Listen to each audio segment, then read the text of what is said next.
Stanislav Belkovskiy, political analyst and publicist known for his sharp criticism of the Kremlin, Putin's regime, propaganda and the war in Ukraine, joining me now. Stanislav, hello. Hello. Thank you for invitation. Thank you so much for being with us. Today is the, so-called D-Day when Trump is expected to announce new sanctions against countries that continue to trade with Russia, especially those buying its oil and thereby funding the Kremlin's war against Ukraine. Given the earliest this week he sanctioned India, should we expect sanctions against China as well today? What kind of, what kind of day will be August 9 turn out to be if all this that Trump's promised to us will happen today on Friday? Donald Trump promised us that he would impose some new hard sanctions against Russia if Russia does not agree to any kind of ceasefire and stopping the war in Ukraine. That's why this Friday Trump could proclaim that he has got some concessions from Vladimir Putin. Vladimir Putin agreed to meet him shortly in coming days and to discuss the conditions of ceasefire and how to put stop to this terrible war. That could be a pretext for Mr. Trump not to impose any new sanctions. As far as the secondary tariffs against India are concerned, I am almost sure that this is a specific kind of promotion of Saudi oil to the market. Because, of course, Donald Trump, being a close partner with Sunni monarchs of Persian or Arab Gulf, he's very interested to replace, is very interested to widen, to broaden, to increase their share in the global oil market, as well as the share of the United States themselves, and in such way to decrease the Russian oil presence onto this market. And that could be a risky but very significant experiment. If United States and its allies in the Middle East could give to India about 2 million barrels per day instead of Russia. This does concern, of course, a big war in Europe, big war in Ukraine, but as a secondary factor, not a primary one.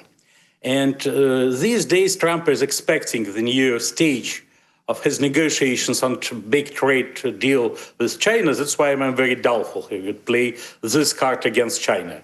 Now, by all probability, this trilateral meeting on the 3rd of September in Beijing would not take place.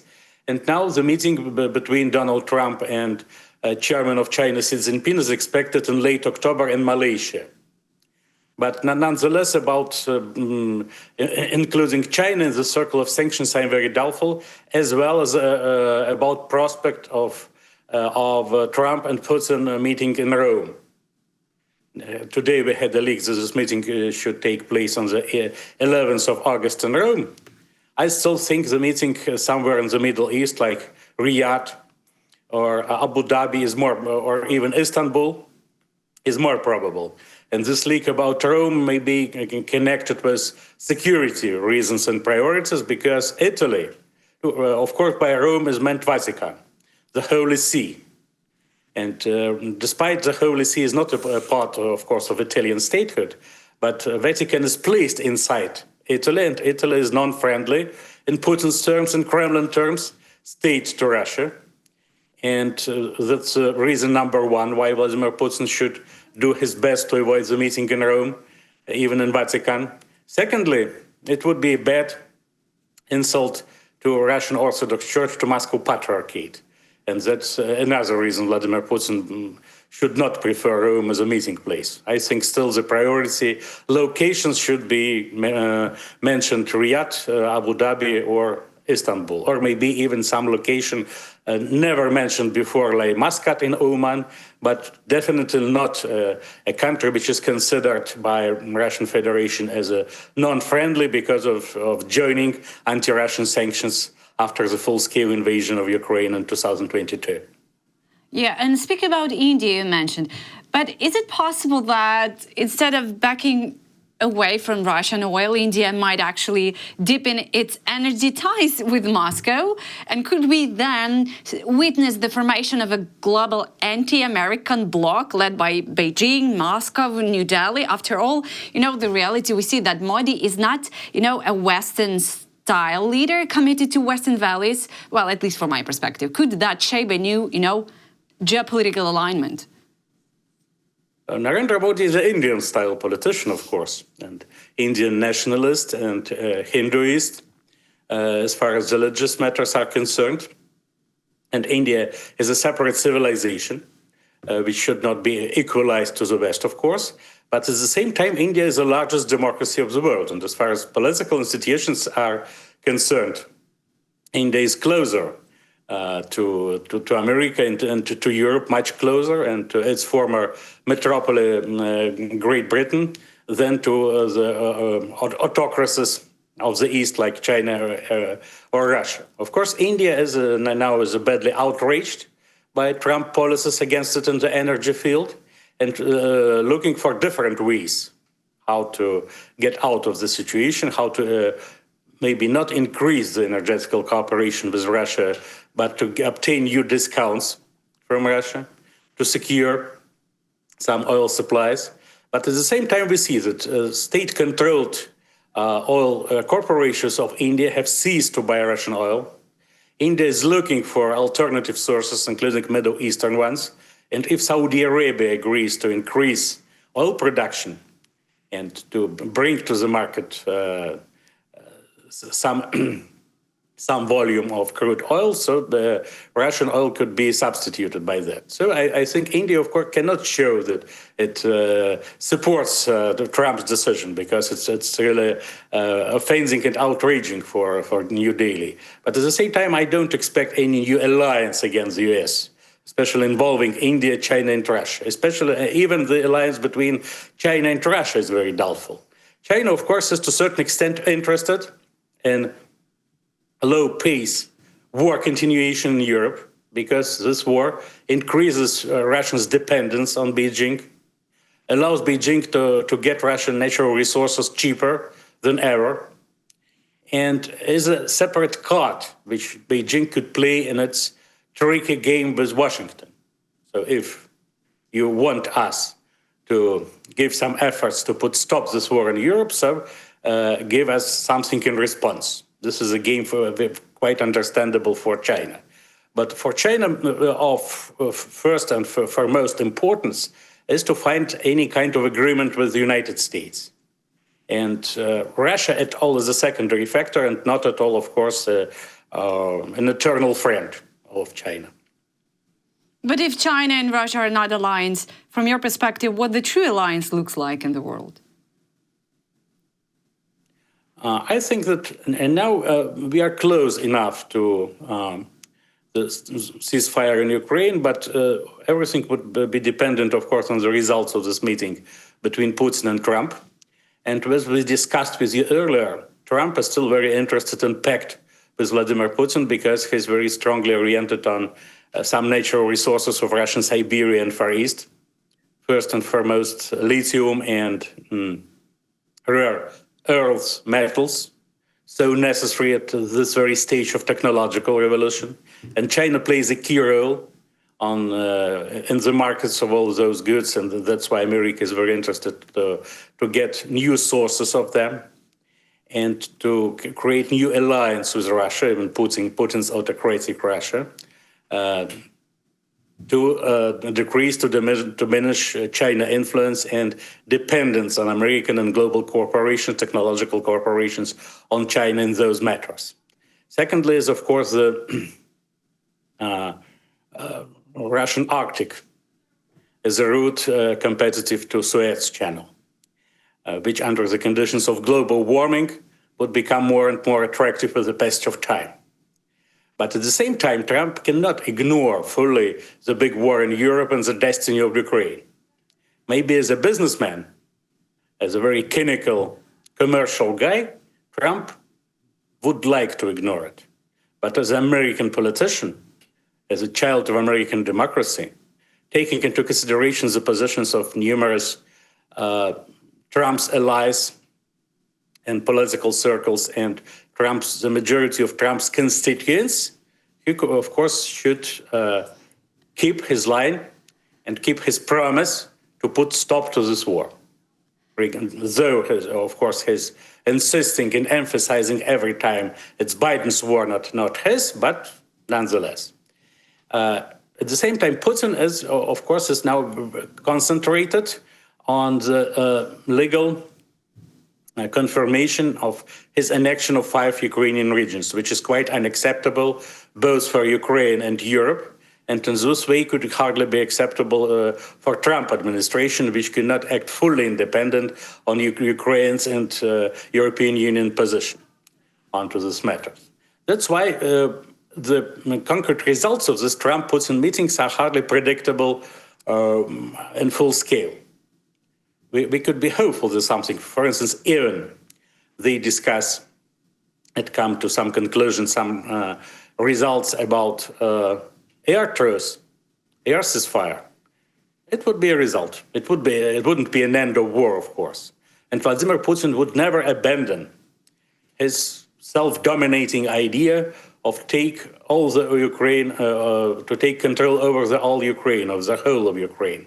Maybe not by military methods, by some combination of military and political methods.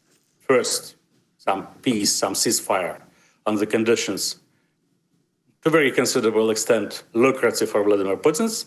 Next stage, the attempt to change the power in Kyiv. For instance, for Vladimir Zelensky, it would be unacceptable. In such way, Vladimir Zelensky, under the hard pressure of Western allies of Ukraine, steps down.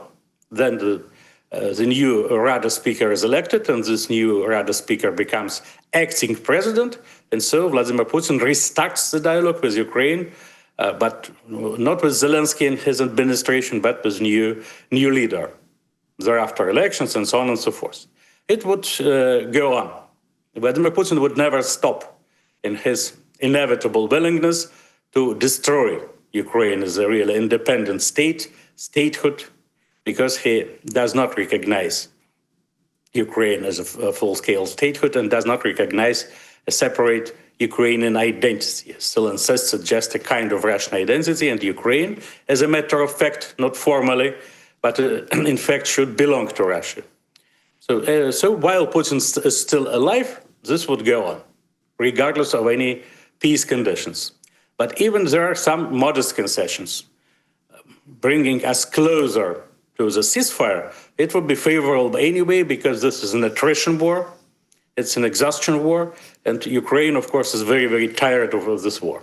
You know, Stanislav, I remember our conversation a week ago, and at the end, I said, I don't know what's going to happen on the 8th of August, but I definitely know that we're going to see another rockets and drones flying from Russia to Ukraine. And this night in Kyiv region, in Odessa, there was just night of 8 August, and we see drones, rockets, air raid sirens. So yeah, just speaking about air troops, understandable. Yeah, it's fully understandable and fully explicable, because Putin is using all what he has and all what he can before this potential air truce to suppress and oppress Ukraine and to make the exhaustion, the attrition level higher and higher. Yeah. And also, today in Washington, there is a meeting between the leaders of Azerbaijan and Armenia, Pashinyan and Aliyev, is set to result in a peace negotiations brokered by Trump. Is this the kind of format Trump envisions for a future meeting between Zelensky and Putin? Maybe Trump does. And as far as Armenia and Azerbaijan are concerned, I think however we could perceive Trump and understanding all these peculiar features of this guy, of this political personality, we should recognize that, of course, some Trump's ideas and projects are very important from strategic point of view. First and foremost, I do mean the Abraham Accords, initiated, launched by him in 2020. And now it's about widespreading these Abraham Accords on different regions like Central Asia and Southern Caucasus, including there is a version that Armenia and Azerbaijan would join the Abraham Accords shortly, and it's very important because Abraham Accords as a potential basis for new security architecture, not just in the Middle East region, but in the world at all, replacing to a certain degree the NATO. And because the NATO is, of course, a child, is a fact of bipolar world, Yalta-Potsdam world that ceased to exist already in 1989, and the remains of Berlin Wall. Then NATO had to reinvent itself in the America-centered world, and this attempt was not successful enough, as we see now. Now the next stage, NATO reinvents himself, preparing itself for the potential big war with Russia. That's why this ideological construction of the impending war with Russia would be of crucial importance for both NATO and European Union in coming years, inevitably. But the Abraham Accords and the new infrastructure around it is very perspective, in my opinion, and through involvement, Armenia, Azerbaijan, and Central Asia countries into this mechanism. I think Trump diminishes dramatically the remaining influence of Russian Federation on the space of its former empire. That's why it's so important within the context of Ukrainian war. I don't know what the results of the meeting would be if President Aliyev and Prime Minister Pashinyan would sign the full-scale peace agreement, or it would be just a memorandum or a memo of understanding between them. But at the same time, I think the question of Sunik corridor, also known as Zangezur corridor, would be discussed, and a precedent would be created that American corporation would take this territory for 99 years. And on this way, some compromise between all parties, including Turkey, Armenia, Azerbaijan, Turkey, would be reached. It's very interesting because as a model, it could be used for different countries, different regions, for Cyprus, where I'm living now, for instance, to resolve the Cyprus problem, and so on. But regardless of how far Mr. Aliyev and Pashinyan, under the patronage of Trump, would go today, as a reflection that Russia loses fully its influence over former parts of its empire is very important and very eloquent. Yes, absolutely. That's why I'm asking you. Because, I've heard the idea from Ukrainian journalists and analysts. You probably know him for sure, Vitaly Portnikov. And recently he said that there will be never a meeting between Zelensky and Putin because Putin does not view and does not see Zelensky as an equal person. Yes, you asked me about it, and I forgot to answer the core of your question. Yes. I'm very sorry. I think it's hardly possible. It's not very probable because Putin doesn't want to meet Zelensky. Putin is still hopeful he would be deprived of such necessity, that maybe in coming months or even weeks, Zelensky would step down, in Putin's opinion. And he would meet next Ukrainian leader. This is Putin's idea, at least now. I don't know if Trump would be convincing enough to make Putin agree to meet Zelensky, but at least now on the 8th of August, I'm 99% sure that Putin doesn't want such meeting. This meeting was not even discussed at Putin's conversation with Trump's envoy Stephen Witkoff in Kremlin 3 days ago. And Kremlin emphasized that they didn't even touch this topic. And that's why I think Putin is waiting for a new Ukrainian leader to talk with. But you know what interesting? Even if it takes several months. You know what's interesting in that? Is for Putin, such American president who sees Zelensky and Putin as equal leaders. I mean, maybe for Putin, it's not the vision of American president he wants to see, because Trump definitely do not understand that for Putin, a dictator, a leader of a nuclear country, Zelensky is basically not an equal person to meet. Maybe American president, but definitely not Ukrainian one. As we know, Trump likes dictators because he considers them as the leaders with whom he could communicate very easily and get real guarantees from their parts. Contrary to the democratic leaders, whose power is based on a very complicated system of democratic institutions. And you agree with the democratically elected leader today, but the power changes in a couple of years, and you should replan and reschedule all your agreements. With dictator, you could come to some agreement for many years ahead, and this agreement would be guaranteed by the life and health of this dictator. So, contrary to many of his predecessors, Trump is not very anxious about the nature and source of legitimacy of power he's dealing with. That's why Putin pins his hopes that such approach of Trump would be lucrative for Kremlin's master. At the same time, Putin, as we are talking about his psychology and the peculiarities of his perception of this political reality, is hopeful that Trump is really very, very interested in those natural resources, of Arctic resources, as we mentioned, and in such way he could compromise on a number of Ukrainian questions and the questions of big war Europe more deeply and more sophisticatedly than his predecessors as well. And finally, Trump would not protect Zelensky to that most, because for Trump, Zelensky symbolizes something that he does not like. It symbolizes the Biden era, because Zelensky was very firmly supported by elites of that period of American history. He embodies European Union and European leaders, which dissatisfied and disappointed Trump by wanting him to get the White House again in 2024. And the idea of revenge to all those who were against his coming to power and getting back to power is very important for this term of Trump's presidency, inevitably. And Zelensky is, to a certain extent, associated with that. So Trump could, under several conditions, sacrifice Zelensky, and Putin is very hopeful about it.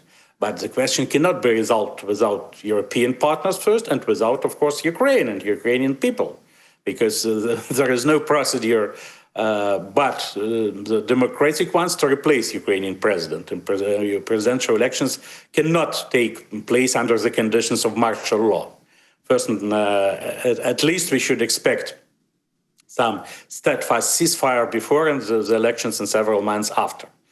But nonetheless, Putin is prepared to wait, because his key resource he disposes, in his opinion, has more than any other leader in the world is time. He's not in a hurry.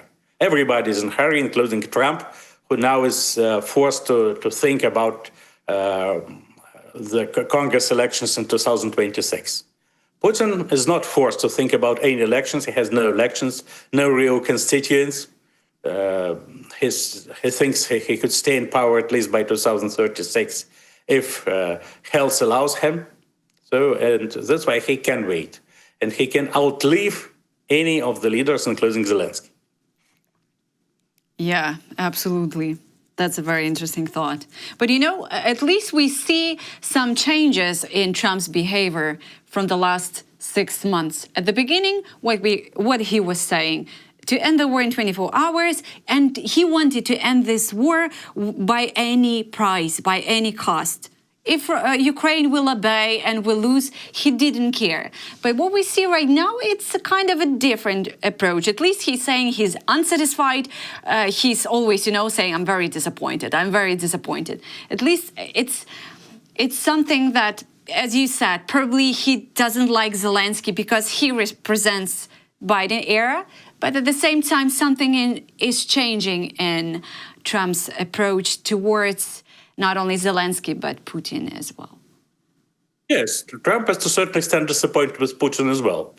The nature of the disappointment is quite different from Trump's relationship to Zelensky, but nonetheless, of course, Trump was almost sure he would put stop to this war by May. The first potential date of armistice, of the ceasefire, was the 20th of April. Yes. As a common East for Orthodox Catholics and Protestants. And but it did not happen. It was the first source of Trump's disappointment, because Putin proved to be much more deep in Ukrainian problematics than Trump expected. Trump expected that his promises to lift the sanctions imposed on Russia, to normalize the Kremlin dictator and bring him back to negotiations table on a number of delicate questions, including global security issues, even U.S. readiness to recognize officially RF jurisdiction over Crimea. All this would be so attractive for Putin, and objectively it was very attractive, that Putin would come to the idea of the ceasefire by the Easter. But Putin did not. Putin emphasized that he still wants first to get the annexion of 5 Ukrainian regions legalized and legitimized through Ukraine itself, so that those territorial gains by Russian Federation would never be doubted in any future, and so as to avoid any war for those regions in any future again. And secondly, that he would be 100% stubborn in his idea to topple the Ukrainian power. Here we still should remember again the personal hatred of Putin's to Zelensky's, because Zelensky, of course, has spoiled the initial Putin scenario of taking Kyiv over in 3 days and Ukraine in 2 weeks, because Zelensky did not flee in late February 2022, contrary to Putin's expectations, and, by the way, contrary to the expectations of many leaders, including Western allies of Ukraine, because the United States, as we remember, and personally then Vice President Kamala Harris, offered Zelensky the way how to flee and how to abandon Ukraine and to create a senseless Ukrainian government in exile. Zelensky didn't do it, in such way disappointed Putin's first. Then he has become some kind of icon for European political circles in 2022, some analog on modern Winston Churchill, and that irritated and annoyed Vladimir Putin for the second time very, very much. Take into consideration that on the 23rd of June 2023, when there was the only real threat for Putin's power coming from inside Russia for the past 25 years, this failed coup of Yevgeny Prigozhin, Putin did not stay in Kremlin and Moscow. He fled, contrary to Zelensky. Though the forces of Prigozhin were uncomparable to this Russian army going onto Kyiv in February 2022. That's why, of course, to replace Zelensky, to remove Zelensky, is for Putin the matter of principle. And this was, to a certain extent, disappointing for Trump as well, because Trump, though he doesn't like Zelensky, doesn't see the problem in Zelensky president staying as Ukrainian president if it's going off crucial matters of war and peace. And that's why Trump started considering those hard pressure measures against Russia. But at the same time, we see that Trump is not very sincere in his willingness to show Putin its destructive strengths. He's still hopeful he would come to some compromise with Kremlin dictator, and he can emotionally, as far as the body language is concerned, Trump cannot effectively hide it. Yeah, I was traveling with Zelensky only once, like 6 months ago, to Iceland, or maybe just a bit more. And what I can tell you for sure, I realized he's the most protected president in the world, and now I see why, because he's the target number one in the world. I don't think he's a target for Putin in terms of direct violence. I mean that Putin wants to create a political framework how to remove Zelensky, to make him step down, and is prepared to wait. I wouldn't be surprised of any direct violence, to be honest. Of course, we cannot rule it out, at least, yeah. Yeah. Stanislav, you definitely know, but just yesterday, Polish media outlet Onet published what it claims are leaked U.S. proposals to Moscow for ending the war. And despite the fact that Ukrainian side said it's not true, but according to the report, proposals were the next, a ceasefire but not a peace deal, de facto recognition of Russia's control over occupied territories through postponement of the issue for like 50, 100 days, years, and lifting most sanctions against Russia. And I'm thinking about these sanctions. In your view, could this be possible proposal coming from the White House at all regarding sanctions? Yes, regarding sanctions, undoubtedly. What was doubtful in the leak through Polish media for me is that what was the contention that U.S. promises nothing about Ukrainian NATO prospects. As far as I understand, Trump is quite prepared to promise Vladimir Putin to block Ukrainian movement toward NATO. And yes. It was a condition agreed by everybody at the very beginning and earlier this year. It wasn't a problem for Trump. The problem is the status of occupied territories, of course, because the willingness of Vladimir Putin to get them legalized and legitimized is incompatible with all the positions of Ukraine and European partners of Ukraine, undoubtedly, and some more. That's why I think all those leaks should be treated skeptically, as well as the leak about Rome as meeting place. I would be happy to be mistaken about Rome. It's a brilliant place, but for the reasons I already mentioned, I'm doubtful that Putin agrees to go to Rome, not to Middle East or Istanbul. So let's wait, because many fake news would reach us in those days. I'm hopeful that on the 11th or 12th of August, when this meeting really takes place, we know everything, but at least we know what Trump is prepared for and what Putin is prepared for. And Putin, of course, would insist on this territories question solutions, because in his perception, his opinion, he cannot hand these questions over to next generation of Russian rulers. Yeah, I'm monitoring CNN website just right now. Maybe something will comes up, but nothing new. Talking about the occupied territories by Russia, but according to Ukraine's constitution, Donetsk, Luhansk, Zaporizhia, Kherson, Crimea are, all integral parts of Ukraine. And of course, Russia shows no signs to forever returning those territories. So, Stanislav, does that mean that there can be no real peace, neither for me, neither for our kids, neither for our grandkids, and Ukraine gonna live in a conflict with Russia, whether hot or cold, economic or energy-based? Do you see that as a long-term strategy between Ukraine and Russia? It's not a strategy. It's a reflection of Putin's psychology. Oh, sorry, not and the strategy. perception. I meant reality. Sorry, reality. Yeah. It's a matter because Putin is quite sure he should convert Ukraine as an actual part of Russia. And unless he reaches this goal, he would not be satisfied by any war results.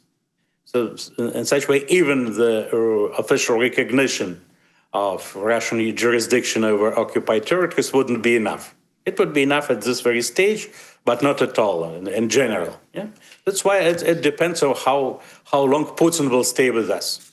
Because Putin embodies this totalitarian regime of modern Russia. And I can quite agree that to a very considerable extent, it's the war of one person, Vladimir Putin.